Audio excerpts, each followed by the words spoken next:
Hello my dear aspirants, कैसे हैं आप सब। आई होप आप बहुत अच्छे होंगे और आपकी तैयारी भी बहुत अच्छी चल रही होगी। देखिए, आप लोगों की राय जानने का सबसे बड़ा फ़ायदा ये होता है ना कि अगर कोई टॉपिक है जो हमारी नज़रों से बच गया है, वो उसे आप सामने ले आते हैं। और इसीलिए आप लोगों से मैं अक्सर पूछती रहती हूँ कि अपनी एडवाइस ज़रूर दीजिएगा, अपनी राय ज़रूर दीजिएगा। और इसी तरह से हमारे सामने एक टॉपिक आया है, बहुत इंपॉर्टेंट है। ये है सेंटर स्टेट रिलेशंस। तो आज की इस वीडियो में हम यही करने वाले हैं। इसके साथ ही आप में से किसी एक का ही कहना था कि उद्देशिका पर वीडियो बनाऊं। तो देखिए, उद्देशिका पर वीडियो बन तो जाए, लेकिन बहुत ही कम प्रश्न हैं जो इससे पूछने की संभावना रहती है। जैसे कि एक प्रश्न है कि कौन से डेट को संविधान अंगीकार किया गया था। तो संविधान की प्रस्तावना में जो डेट दी हुई है वही बतानी होती है हमें। इसके अलावा एक इम्पॉर्टेंट क्वेश्चन इसमें बन जाता है कि जो समाजवादी, धर्मनिरपेक्ष और अखंडता शब्द हैं, ये कौन से संविधान संशोधन के ज़रिए ऐड किए गए थे। तो वो भी हम कई बार कर चुके हैं। 42वें संविधान संशोधन अधिनियम 1976 के द्वारा उन्हें संशोधित करके उन्हें ऐड किया गया था। कितने प्रकार के न्याय हैं, तो 3 प्रकार के हैं, सामाजिक, आर्थिक और राजनीतिक न्याय। तो इसमें बस आप एक काम कीजिएगा और बहुत ईमानदारी से कि उद्देशिका को बहुत अच्छे से, अगर आप इंग्लिश मीडियम से हैं तो इंग्लिश में पढ़ लीजिए, हिंदी मीडियम से हैं तो हिंदी में पढ़ लीजिए, और बहुत अच्छे से उद्देशिका को पढ़ लीजिए। तो कुछ भी करने की ज़रूरत नहीं है। यहाँ शायद आप लोगों को विजिबल नहीं होगा, तो मैं एक बार आप लोगों के लिए पढ़ देती हूँ। हिंदी में पढ़ती हूँ। हम भारत के लोग भारत को एक संपूर्ण प्रभुत्व संपन्न समाजवादी, धर्मनिरपेक्ष, लोकतांत्रिक गणराज्य बनाने के लिए और इसके समस्त नागरिकों को सामाजिक, आर्थिक और राजनीतिक न्याय, ठीक है, 3 प्रकार के न्याय, सामाजिक, आर्थिक और राजनीतिक न्याय। इसके अलावा विचार, अभिव्यक्ति, विश्वास, धर्म और उपासना की स्वतंत्रता। ठीक है, कौन कौन सी स्वतंत्रता की बात की गई है? विचार, अभिव्यक्ति, विश्वास, धर्म और उपासना की स्वतंत्रता। फिर प्रतिष्ठा और अवसर की समानता। कौन सी समता की बात की है? प्रतिष्ठा और अवसर की समता। इन सभी को प्राप्त कराने के लिए और व्यक्ति की गरिमा और राष्ट्र की एकता और अखंडता सुनिश्चित करने वाला बंधुत्व बढ़ाने के लिए दृढ़ संकल्पित होकर अपनी इस संविधान सभा में आज डेट 26 नवंबर 1949 को एतद द्वारा इस संविधान को अंगीकृत, अधिनियमित और आत्मार्पित करते हैं। ठीक है, तो डेट क्या इसमें दी हुई है? 26 नवंबर 1949। तो इस प्रकार से कौन कौन से कीवर्ड्स हैं जो इसमें दिए हुए हैं? वो है संप्रभुता, समाजवादी, धर्मनिरपेक्ष, लोकतांत्रिक, गणतंत्र, न्याय। 3 तरह के न्याय हैं, सामाजिक, आर्थिक, राजनीतिक। स्वतंत्रता, कौन कौन सी स्वतंत्रता है? अभिव्यक्ति, विश्वास, धर्म और उपासना की स्वतंत्रता। समता, कौन सी समता? प्रतिष्ठा और अवसर की समता। इसके अलावा बंधुत्व। ठीक है, तो ये 9 वर्ड्स आप कह सकते हैं जो इसके की वर्ड्स हैं, जो आपको याद रखने हैं कि इन वर्ड्स के बारे में इसमें मेंशन किया गया है। साथ ही डेट कौन सी? 26 नवंबर 1949। तो इस तरह से ही हो गई प्रस्तावना।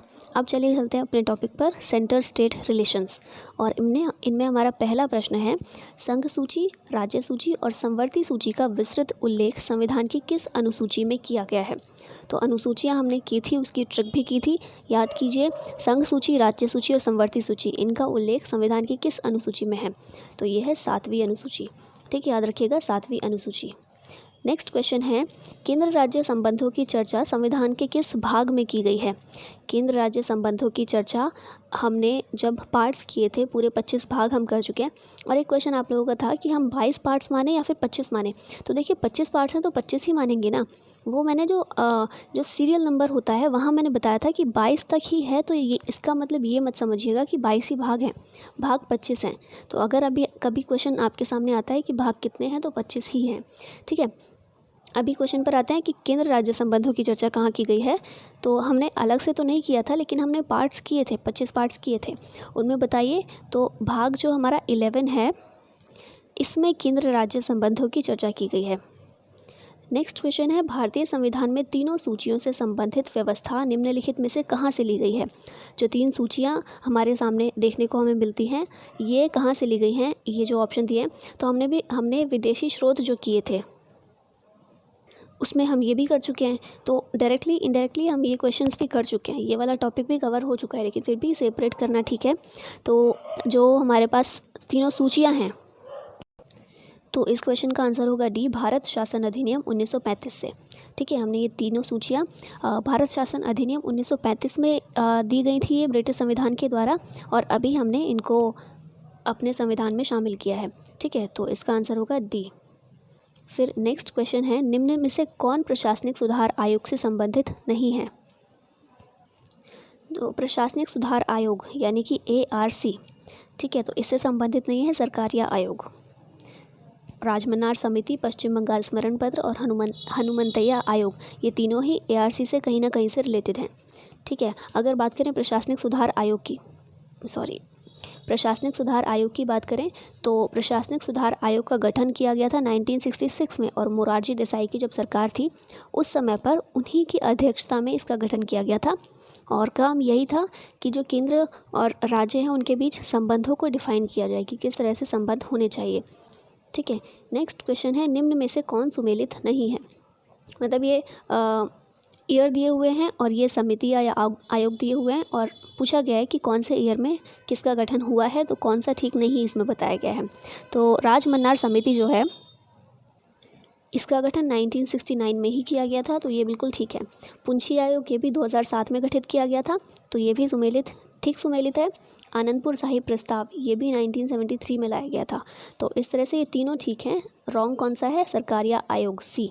सरकारिया आयोग का ईयर ये नहीं है, क्या है वो हम आगे देखेंगे। तो नेक्स्ट क्वेश्चन यही है, केंद्र राज्य संबंधों पर विचार करने के लिए सरकारिया आयोग का गठन कब हुआ था? तो सरकारिया आयोग गठित किया गया था 1983 में। याद रखिएगा, सरकारिया आयोग 1983 में। और इतने सारे आयोग और ये समितियाँ ये गठित क्यों की जाती रही?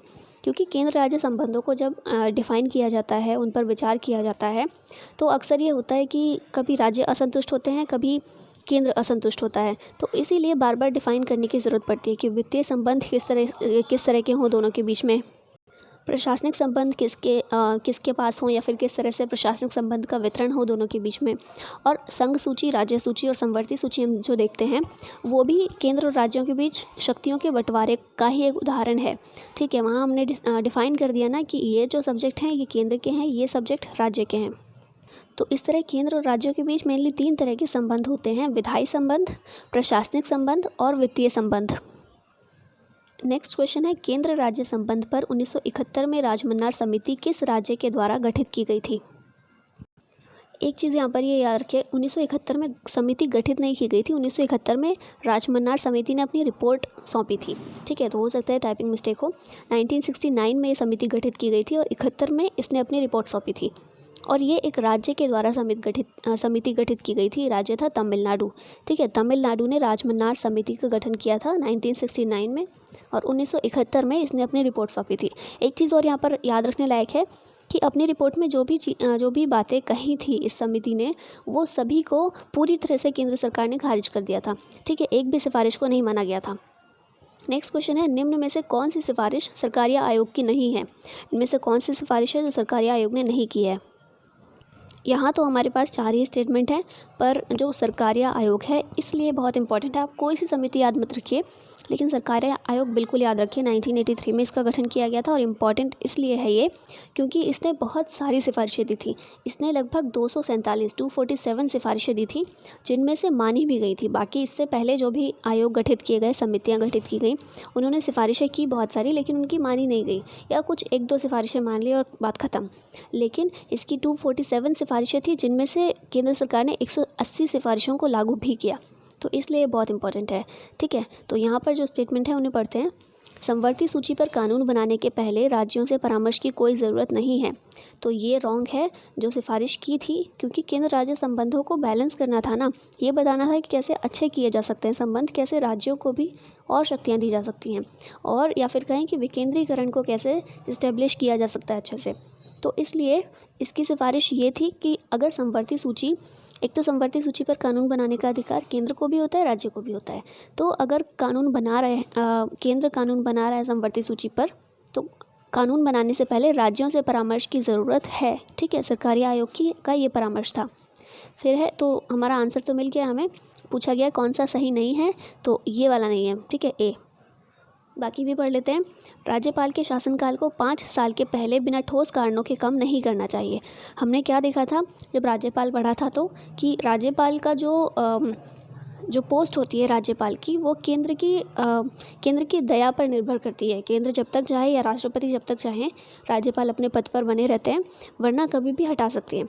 तो इनका ये कहना था कि राज्यपाल के शासनकाल को 5 साल के पहले अगर कोई ठोस कारण नहीं है तो हटाना नहीं चाहिए। फिर कहा था योजना आयोग और वित्त आयोग के बीच में योजना आयोग और वित्त आयोग के बीच में जो कार्य का बंटवारा होता है वो उचित और निरंतर किया जाना चाहिए।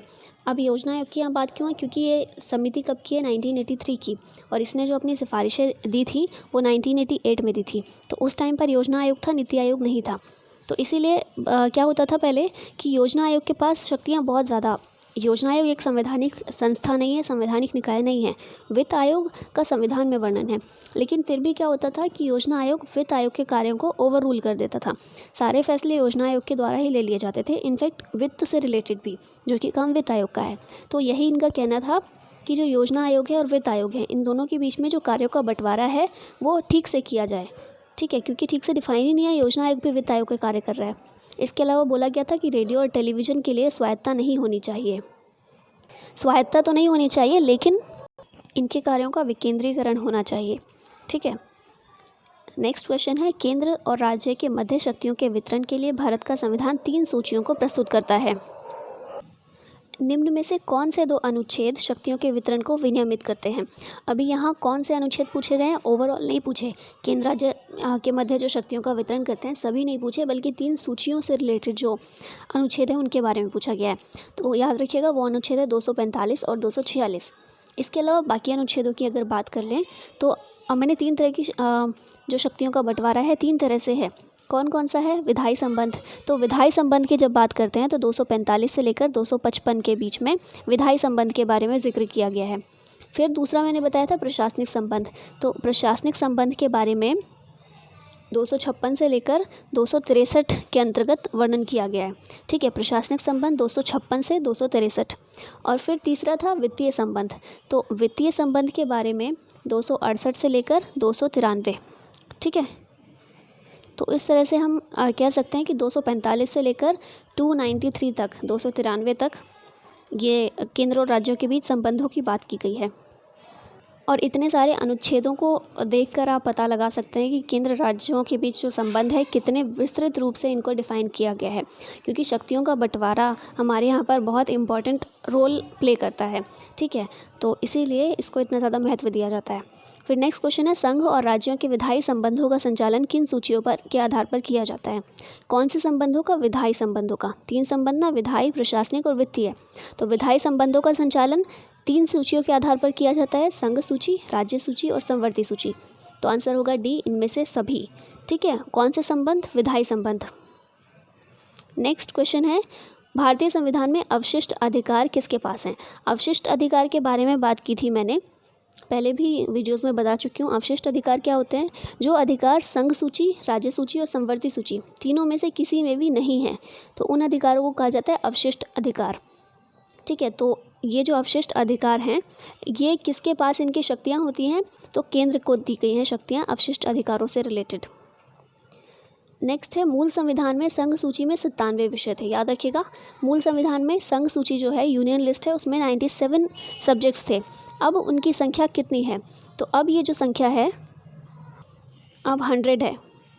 ठीक है, पुराना क्वेश्चन शायद उठा लिया मैंने, अब 100 है। तो मूल संविधान में संघ सूची में 97 विषय थे, अब कितने हैं? 100 विषय अब। नेक्स्ट क्वेश्चन है, मूल संविधान में क्षेत्रीय महत्व के 66 विषय राज्य सूची में थे। राज्य सूची में पहले कितने विषय थे? 66, और अभी कितने हैं? 61। तो कम कर दिए गए हैं। जो यूनियन लिस्ट है उसमें विषय बढ़ा दिए गए हैं, 97 से कितने कर दिए? 100। ठीक है, और जो स्टेट लिस्ट है उसमें पहले 66 थे, अब कर दिए 61, तो इसमें कम कर दिए गए हैं, मतलब इनके आपस में ही इधर उधर कर दिए गए हैं। और फिर है समवर्ती सूची की बात करें, कंकरेंट लिस्ट की बात करें, तो इसमें सब्जेक्ट थे 47, अब ये संख्या कितनी है? तो 47 से ये संख्या हो गई है 52। ठीक है, तो इसमें भी इंक्रीज़ हुए हैं, 47 से 52 हुए हैं। राज्य सूची में देखिए फिर से 47 से ये कितना हो गया है 52। राज्य सूची में से थे 66, अब हो गए हैं 61, और यूनियन लिस्ट में थे 97, अब हो गए हैं 100। तो दोनों याद रखिएगा, पहले कितने थे और अभी कितने हैं। नेक्स्ट क्वेश्चन है, समवर्ती सूची में लिखे विषयों पर अधिनियम बनाने का अधिकार किसके पास है। समवर्ती सूची का अधिकार राज्य और संघ क्षेत्र दोनों के ही पास है। ठीक है, राज्य और संघ क्षेत्र तो यूटी को कहते हैं, और राज्य और संघ के पास है। ठीक है, राज्य और केंद्र के पास है, दोनों के ही पास है। यूनियन लिस्ट, इस पर यूनियन गवर्नमेंट या फिर केंद्र सरकार बना सकती है। स्टेट लिस्ट का अधिकार होता है स्टेट्स के पास, और कंकरेंट लिस्ट जो है ये स्टेट और यूनियन दोनों के पास ही इसका अधिकार होता है, इसमें कानून बनाने का अधिकार। समवर्ती सूची में कौन सा विषय है, इनमें से कौन सा विषय है जो समवर्ती सूची में शामिल है। तो यह है श्रम कल्याण। ठीक है, समवर्ती सूची में इनमें से श्रम कल्याण है। निम्नलिखित में से कौन राज्य सूची में है, इनमें से कौन सा सब्जेक्ट है जो राज्य सूची का सब्जेक्ट है। तो ये है रेलवे पुलिस। ठीक है, रेलवे पुलिस ये राज्य सूची का विषय है। निम्नलिखित में से कौन राज्य सूची में नहीं है, इनमें से कौन है। तो इनमें से कृषि, जेल, सिंचाई ये तीनों ही राज्य सूची के विषय हैं। सुरक्षा ये राज्य सूची का विषय नहीं है, ये केंद्र सूची का विषय है। संविधान की राज्य सूची में कौन सा विषय नहीं है, वही पूछा गया फिर से, कौन सा विषय है जो राज्य सूची का नहीं है। तो इनमें से कृषि तो हम पहले देख चुके हैं, राज्य सूची का विषय है। मत्स्य भी है और सट्टेबाजी भी है। इनमें से कौन सा नहीं है, तो एक ही बचा बीमा। ठीक है, बीमा जो है ये राज्य सूची का विषय नहीं है। फिर आ जाता है शिक्षा को किस संविधान संशोधन द्वारा राज्य सूची से हटाकर समवर्ती सूची में शामिल किया गया। तो याद रखिएगा, शिक्षा इंपॉर्टेंट सब्जेक्ट है। किस में है, ये समवर्ती सूची में है, कंकरेंट लिस्ट में है। और कौन से संविधान संशोधन के जरिए इसे राज्य सूची से हटाकर समवर्ती सूची में किया गया। तो ये संविधान संशोधन है 42वां। ठीक है, शिक्षा के बारे में चेंज किया गया था ना 42वें संविधान संशोधन में, तो उसी समय पर राज्य सूची से हटाकर इसे समवर्ती सूची में रख दिया गया। क्या भारतीय संघ का कोई राज्य किसी विदेशी राष्ट्र या अंतर्राष्ट्रीय संगठन से ऋण ले सकता है। तो इसका आंसर होगा नहीं। कोई भी राज्य है भारत का, वो किसी विदेशी राष्ट्र या अंतर्राष्ट्रीय संगठन से ऋण नहीं ले सकता है। ठीक है, देश के अंदर ऋण ले सकता है, और संघीय सरकार उसकी गारंटी भी ले सकता है, लेकिन किसी विदेशी राष्ट्र या अंतर्राष्ट्रीय संगठन से राज्य ऋण नहीं ले सकता। फिर है मुद्रा, प्रतिरक्षा, बैंक, प्रादेशिक मामले, डाकतार, नागरिकता, जेल आदि विषय किस सूची में रखे गए हैं।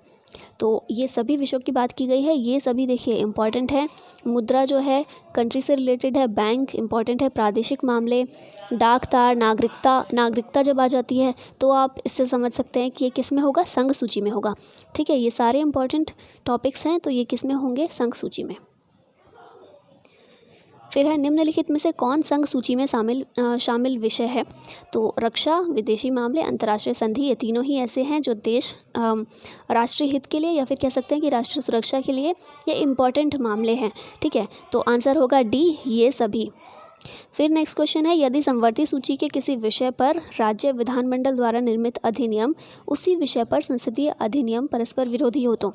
अब ये क्या बोला गया है, समवर्ती सूची है कोई, उसके किसी विषय पर कानून बनाया गया। कानून संसद ने भी बनाया, केंद्र सरकार ने भी बनाया और राज्य विधानमंडल ने भी बनाया। अब क्या हुआ, दोनों के जो कानून हैं वो एक दूसरे को कॉन्ट्राडिक्ट कर रहे हैं। ठीक है, दोनों के एक समान नहीं है और दोनों के एक दूसरे से परस्पर विरोधी हैं, कॉन्ट्राडिक्ट कर रहे हैं। तो इनमें से क्या ऑप्शन होगा फिर। तो ऐसे में हम क्या करेंगे, संसद के द्वारा बनाया गया कानून मान्य होगा या फिर राज्य के द्वारा बनाया गया मान्य होगा, या फिर दोनों के बीच, जैसे कि था ना लोकसभा और राज्यसभा के बीच संयुक्त बैठक होती थी, उस तरह का कुछ होगा। तो इसका आंसर होगा सी, संसदीय अधिनियम राज्य अधिनियम पर अधिवासी होगा। अगर दोनों के बीच कॉन्ट्राडिक्ट होता है समवर्ती सूची के विषय पर, तो संसदीय अधिनियम जो केंद्र सरकार ने बनाया है, तो यहाँ पर भी देखिए केंद्र की शक्ति थोड़ी ज़्यादा हो गई कि अगर दोनों के एक दूसरे के विरोधी हैं तो केंद्र सरकार जो संसद ने बनाया है अधिनियम वो मान्य होगा। ठीक है, फिर नेक्स्ट क्वेश्चन है, किन स्थितियों में संसद राज्य सूची के विषयों पर विधि निर्माण कर सकती है। अब यहाँ पर भी देखिए केंद्र को थोड़ा और शक्तिशाली बना दिया गया, किस तरह से कि जो संसद है वो राज्य सूची के विषय पर भी कानून बना सकती है, लेकिन किन परिस्थितियों में।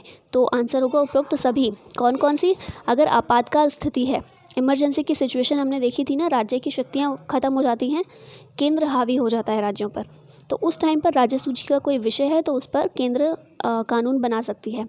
2 या अधिक राज्यों की सहमति से, अगर राज्य जिसके बारे में कानून बनाना है वो राज्य खुद 2 या 3 राज्यों से या 2 से अधिक राज्यों की सहमति के साथ केंद्र के पास जाता है और बोलता है कि हमारा ये विषय है हमारी सूची का और आप इस पर कानून बनाइए, तो केंद्र बना सकता है। और या फिर अंतर्राष्ट्रीय संधि और समझौतों के लागू करने के लिए, क्योंकि अंतर्राष्ट्रीय संधि और समझौता ये राष्ट्रीय महत्व के विषय आ जाते हैं, तो इसीलिए अगर कुछ इस तरह का भी होता है तो वहाँ पर भी राज्य सूची के विषय पर केंद्र कानून बना सकती है। ठीक है, तो वैसे तो राज्य सूची पर राज्य ही बनाते हैं, पर इन 3 परिस्थितियों में केंद्र भी राज्य सूची के विषय पर कानून बना सकती है। फिर हमारा है आज का लास्ट क्वेश्चन, निम्न में से संविधान का कौन सा अनुच्छेद अंतर्राज्य जल विवादों के न्याय निर्णय से संबंधित है।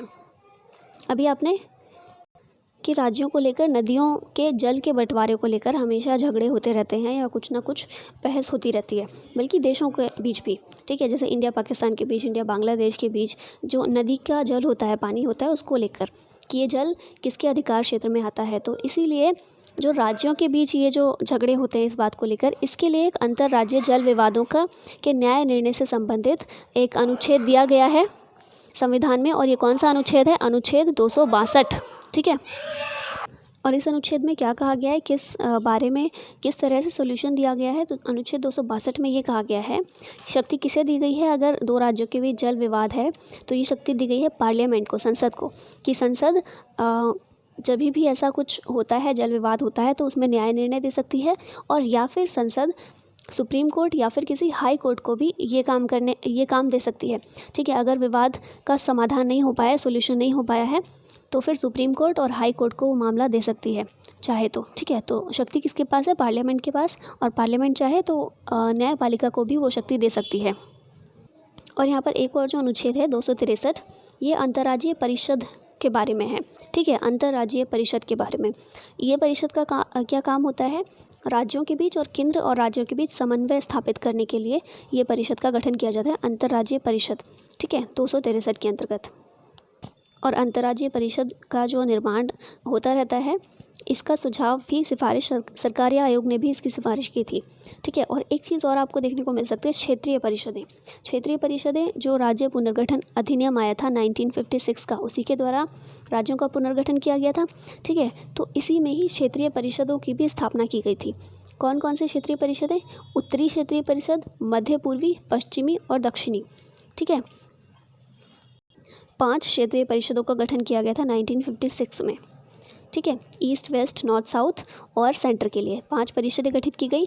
एक और परिषद है, छठी परिषद भी है हमारे पास, पूर्वोत्तर परिषद, जो नॉर्थ ईस्ट के स्टेट्स हैं उनके लिए है पूर्वोत्तर परिषद। ये याद रखिएगा कि उसका गठन हुआ था 1971 में। ठीक है, बाकी सारी 1956 की हैं। 1971 में पूर्वोत्तर परिषद, नॉर्थ ईस्ट के लिए एक परिषद का गठन किया गया था। ठीक है, तो ये थी सेंट्रल स्टेट रिलेशन के बारे में कुछ इंपॉर्टेंट चीज़ें जो आपको याद रखनी है। और जो क्वेश्चंस थे ना बीच में, यूनियन लिस्ट, स्टेट लिस्ट और कंकरेंट लिस्ट के बारे में कि कौन सा विषय शामिल है, कौन सा नहीं है, तो ये सब तो याद रखने मुश्किल है, क्योंकि कितने सारे विषय हैं ना, यूनियन लिस्ट के 100 विषय हैं, तो इन सबको याद कैसे रखा जाएगा। लेकिन एक काम कीजिएगा कि एक बार ना इनको रीड कर लीजिएगा, बस एक बार इनको पढ़ लीजिएगा सारे कि कौन कौन से विषय हैं, ताकि कोई भी क्वेश्चन आए तो एलिमिनेट कर सकें कि ये तो शायद उसमें हो सकता है। ठीक है, तो थोड़ा इस तरह का गैस लगाने की कोशिश कीजिएगा। तो लिस्ट को बस रीड कर लीजिएगा एक बार। और इसी के साथ हमारा आज का ये वीडियो ख़त्म होता है। देखेंगे पॉलिटी में और भी कोई इंपॉर्टेंट टॉपिक जो बाकी रहा होगा तो उसको भी कंप्लीट कर लेंगे और फिर इकोनॉमिक्स पर आ जाएंगे। ठीक है, thank you so much for watching this. जय हिंद।